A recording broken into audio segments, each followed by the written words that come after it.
Bienvenidos amigos y público en general, estudiantes, a este nuevo programa de educación para el mejor vivir, en donde trataremos el tema de la relación entre el derecho internacional público y el espacio geográfico. Aquí hablaremos sobre los deberes y derechos de los estados en el ámbito de las relaciones internacionales y la competencia de los estados.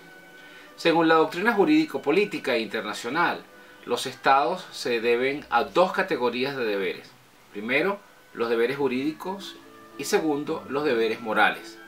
Los primeros nacen del goce de un derecho respecto a otros sujetos de derecho internacional. Ello se corresponde con el principio de las relaciones internacionales, a partir de las cuales el derecho de un estado termina cuando comienza el derecho de otro estado nacional. Los segundos, es decir, los morales, no son correlativos a ningún derecho y no pueden ser exigidos por la vía de la coacción. La fuente de estos deberes reside en conceptos metajurídicos, como son la cortesía internacional, y a pesar de que carecen de una sanción, son exigibles por la comunidad internacional. En ellos se fundamentan las relaciones pacíficas de los estados, la buena marcha de los mismos y el acercamiento de los valores morales de la comunidad de naciones, que va a generar unas relaciones internacionales mucho más estables.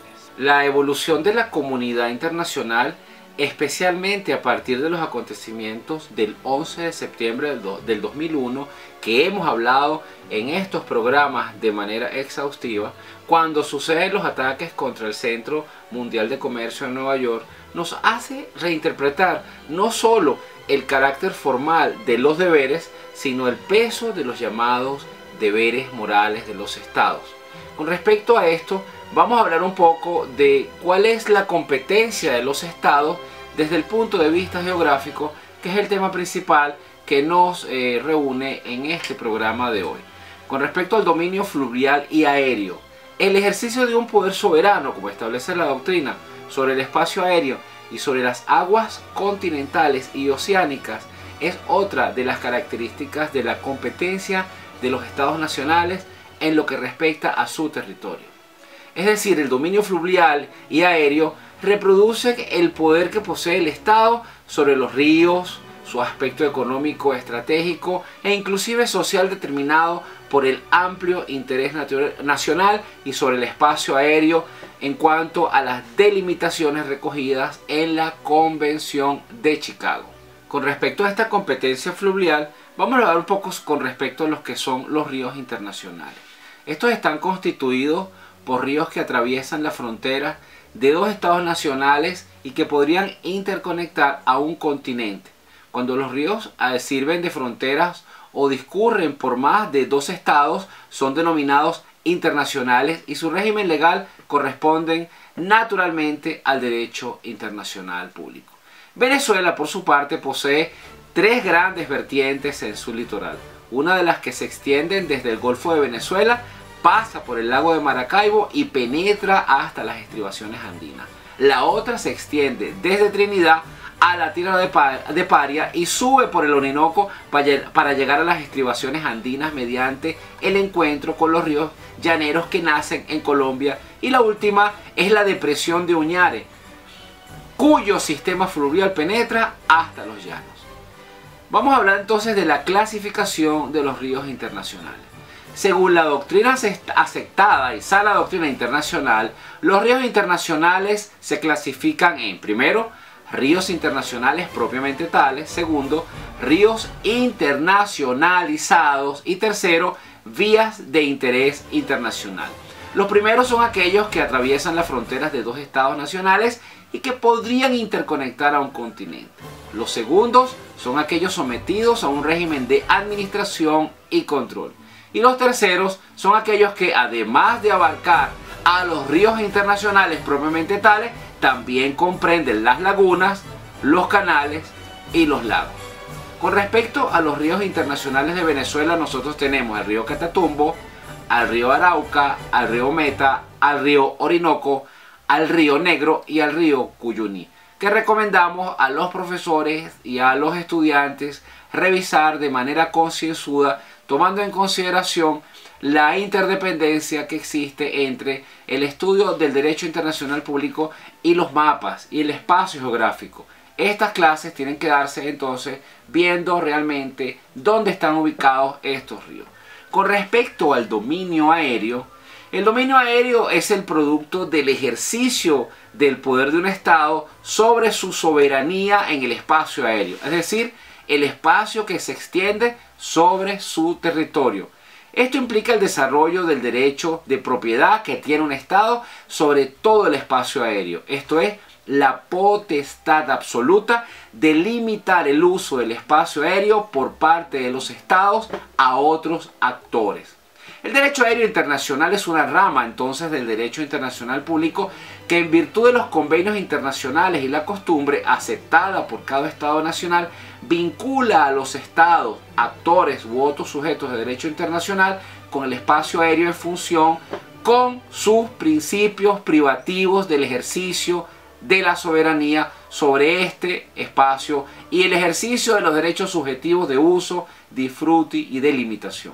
La Convención de Chicago de 1944, de la cual Venezuela es parte, reconoce la soberanía exclusiva que cada Estado posee sobre el espacio aéreo correspondiente a su territorio. El derecho aéreo internacional, como rama del derecho internacional público, se caracteriza por lo siguiente. Primero, es un derecho convencional. Segundo, depende del dominio territorial y marítimo, pero es extraterritorial. Tercero, es un derecho especial y público. Cuarto, regula el derecho de la navegación aérea o derecho aeronáutico. Según señala Tonkin, el derecho aéreo internacional recorrió 2 etapas y se encuentra en la tercera. Así afirma el famoso jurista especialista en derecho aéreo. La primera etapa, desde comienzos del siglo XX hasta la Primera Guerra Mundial, se caracteriza por la aparición de numerosas y variadas teorías y concepciones que fundamentaban la relación jurídica de los estados respecto al espacio aéreo y el derecho a efectuar vuelos por él. La segunda etapa, que abarca los años comprendidos entre las 2 guerras mundiales, se caracterizó por, primero, la convalidación jurídica del principio de la plena y exclusiva soberanía del Estado sobre el espacio aéreo y, segundo, la transformación de la aviación en un tipo independiente de transporte y, en consecuencia, el rápido desarrollo de las comunicaciones aéreas internacionales fundamentadas en convenios bilaterales entre los Estados nacionales. La tercera etapa se inició durante la Segunda Guerra Mundial hasta nuestros días. Se caracteriza por el progreso científico de los procesos aeronáuticos y técnicos en la aviación, lo que facilitó la creación de la Red Mundial de Líneas Aéreas Internacionales. El espacio aéreo está constituido, según nuestra doctrina y legislación, por aquel que cubre el territorio de la República Bolivariana de Venezuela hasta el límite exterior del mar territorial, considerándolo como el espacio aéreo nacional. El espacio aéreo internacional es aquel que cubre extensiones del espacio terrestre que no pertenecen a nadie. El nacional depende del dominio y la soberanía de cada Estado, mientras que el internacional puede ser del uso de todos los Estados. Las implicaciones jurídicas del espacio aéreo forman parte de una evolución del concepto de las posiciones doctrinales, toda vez que han sido objeto de cambios y transformaciones. En primer término, debemos hacer referencia al Convenio de París celebrado en la capital francesa entre el 18 de mayo y el 29 de junio de 1910. Con respecto al régimen del espacio aéreo en América, tenemos que en América del Sur el régimen del espacio aéreo, que supone la existencia de un derecho internacional aéreo americano, está regulado por las siguientes convenciones. Primero, la Convención de Chile de 1916 fue la primera conferencia panamericana y su legado es haber recomendado la creación de un Código Aéreo Internacional. Segundo, la Conferencia de Chile de 1923, la cual decidió crear una Comisión Internacional de Aviación Comercial. Tercero, la Conferencia de Washington, en la cual se reunieron las comisiones internacionales de aviación comercial, que decidieron aprobar un proyecto de convenio, el cual sería discutido luego en la Conferencia de La Habana del año 1928. Cuarto, la Conferencia de Chicago de 1944, que fue la encargada de codificar el derecho aeronáutico internacional público. Vamos a hablar de la Convención de Chicago de 1944. Fue la que codificó el derecho aeronáutico internacional público.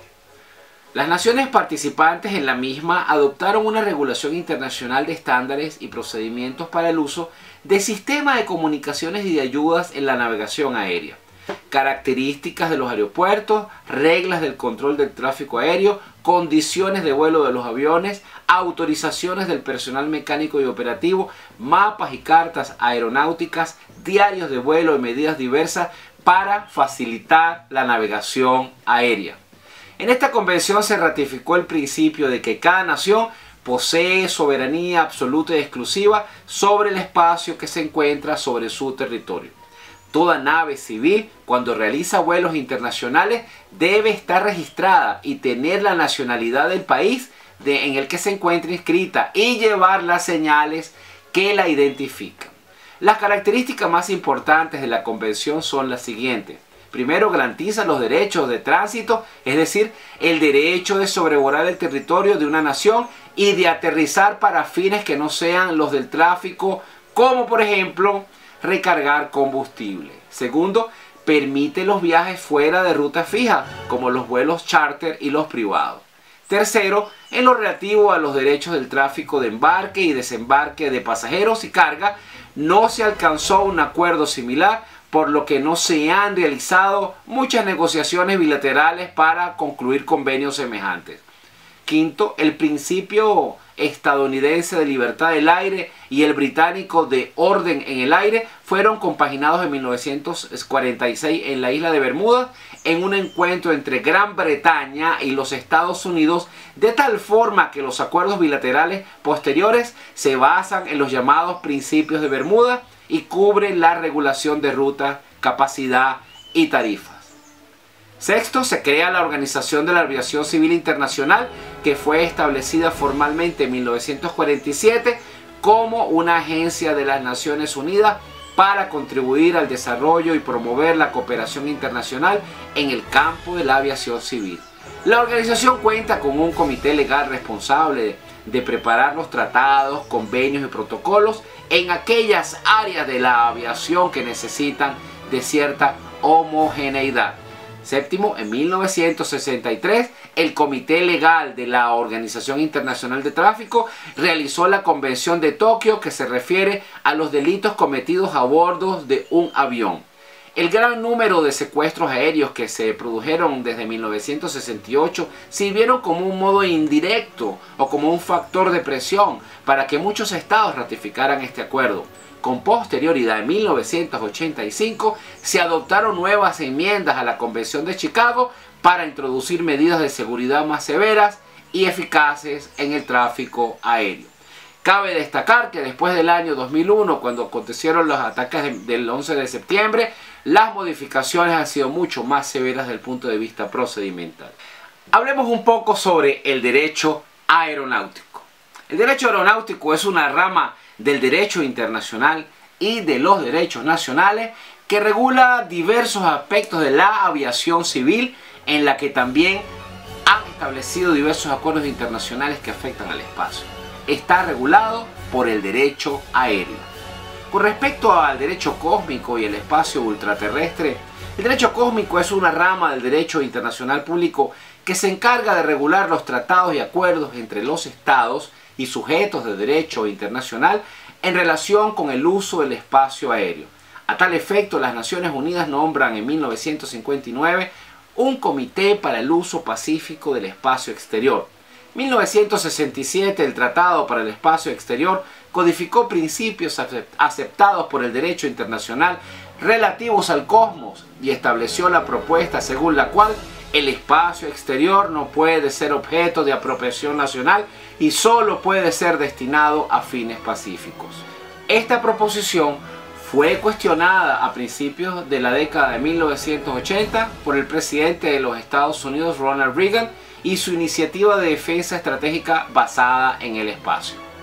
La posición venezolana fue clara y fue establecida en la sesión plenaria de la Asamblea General de las Naciones Unidas en septiembre del año 2004, cuando Venezuela expuso claramente su posición respecto al tema en tres grandes puntos. Primero, el espacio ultraterrestre debe usarse con fines pacíficos. Segundo, se apoyaba la propuesta china y de la Federación Rusa de que fuese declarado patrimonio de la humanidad. Tercero, todo Estado debe renunciar al uso de dicho espacio con fines de defensa y bélicos. Hablemos un poco del dominio marítimo. El dominio marítimo está representado por el poder y facultad que tiene un Estado nacional para reclamar y ejercer soberanía sobre sus áreas marinas y submarinas. El dominio marítimo entra en la categoría jurídica internacional que otorga a un sujeto de derecho internacional derechos subjetivos sobre algún elemento integrante del sistema internacional que le pertenece. Por su parte, Julio Barbosa expresa que el territorio marítimo comprende sus aguas marítimas interiores, esto es, las áreas encerradas entre las costas y las líneas de base recta, así como el mar territorial, ya que las potestades ejercidas por el Estado en estas zonas son amplias. Con el mismo criterio, las zonas archipielagicas también se incluirían dentro de la misma categoría. Con respecto al dominio marítimo, vamos a dedicarle un espacio especial al llamado derecho internacional del mar. Los principios de libertad de los mares y del mar territorial fueron la piedra angular que orientó el estudio realizado por los académicos y juristas sobre los usos que debían dársele al mar. Desde la década de los años 30 del siglo XX es cuando se inicia un gran esfuerzo para ordenar y compilar las normas que debían regir los diversos usos del mar. Esta circunstancia histórica originó las 4 convenciones de Ginebra de 1958 sobre el mar, la Conferencia de Mar Territorial y la Zona Contigua, Alta Mar, Pesca y Conservación de los Recursos Vivos de Alta Mar y Plataforma Continental. Venezuela fue signataria de todas ellas a pesar de haber hecho reservas al artículo 12 de la Convención del Mar Territorial y Zona Contigua relativa a la delimitación del mar territorial y el artículo 6 de la Convención sobre la Plataforma Continental relativa a la delimitación de esta área marítima. A pesar de ello, no se resolvieron para el momento las variables que facilitaban el consenso de los diversos intereses en juego.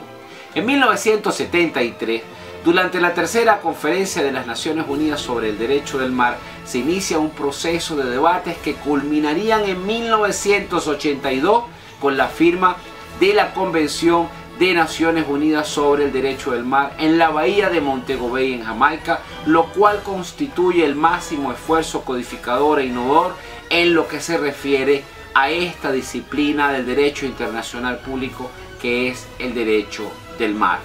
Con respecto al tema del derecho del mar, recomendamos a los profesores revisar de manera mesurada con sus estudiantes la Convención de Montego Bay de 1982 sobre el derecho del mar, que como vamos a hablar en este momento, va a entrar en vigor en 1994. Asimismo, recomendamos nuestro trabajo Derecho Internacional del Mar, publicado por el Centro de Capacitación Profesional y Enlace Universitario. En efecto, en la actualidad existe una intensa discusión en Naciones Unidas sobre el funcionamiento de la autoridad de los fondos marinos que están contemplados, que están regulados por la Convención de Montego Bay de 1982, la cual se encargará de la exploración y explotación de todos los recursos no vivos ubicados en la zona internacional de dicho fondo. 1994, luego de 12 años, la Convención de las Naciones Unidas sobre el Derecho del Mar entra en vigor, culminando así un proceso de negociaciones de larga data. El estudio del derecho internacional del mar es nuevo, toda vez que sí es cierto que algunas convenciones sectoriales concluyeron bajo los auspicios de la Sociedad de las Naciones, es con la creación de la Organización de las Naciones Unidas que el estudio del derecho del mar tomó pleno significado. El papel que ha tenido la Organización de Naciones Unidas en el desarrollo del derecho del mar ha sido consistente, Fue desde 1949 cuando la Comisión de Derecho Internacional de la Organización de Naciones Unidas se puso a trabajar en relación a la creación de una compilación que regulara todo lo relativo con este tema tan importante. El 10 de diciembre de 1982 quedó abierta a la firma en Montego Bay, Jamaica, la Convención de Naciones Unidas sobre el Derecho del Mar. Culminaban más de 14 años de trabajo donde habían participado más de 150 países de todas las regiones del mundo, de diferentes sistemas jurídicos y políticos y de todos los niveles socioeconómicos, en los cuales regían diversos tipos de disposiciones relativos a los minerales de los fondos marinos, estados ribereños, estados en situación geográfica desventajosa en relación con los espacios oceánicos, estados archipelágicos, estados insulares y estados sin litoral.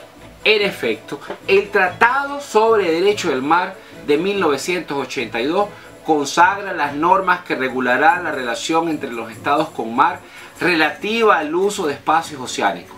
El cuerpo normativo del tratado está constituido por 17 partes que contiene 9 anexos, sumando un total de 320 artículos, los cuales regularán los aspectos concernientes a los espacios oceánicos, los límites de la jurisdicción nacional hasta la protección del medio marino, así como la investigación científica y las actividades económicas y comerciales, la tecnología, la explotación y conservación de los recursos marinos, la exploración y conservación de los recursos vivos, la explotación mineral de los fondos marinos y la solución de controversias sobre cuestiones marítimas.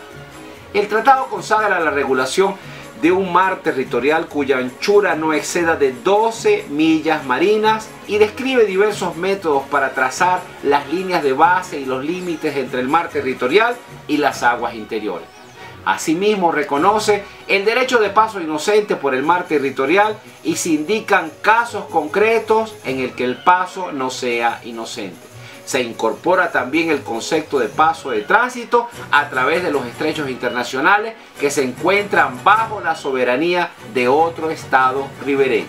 Llegado a este punto, encontramos que las convenciones de Ginebra de 1958 daban reconocimiento a diversas zonas marinas.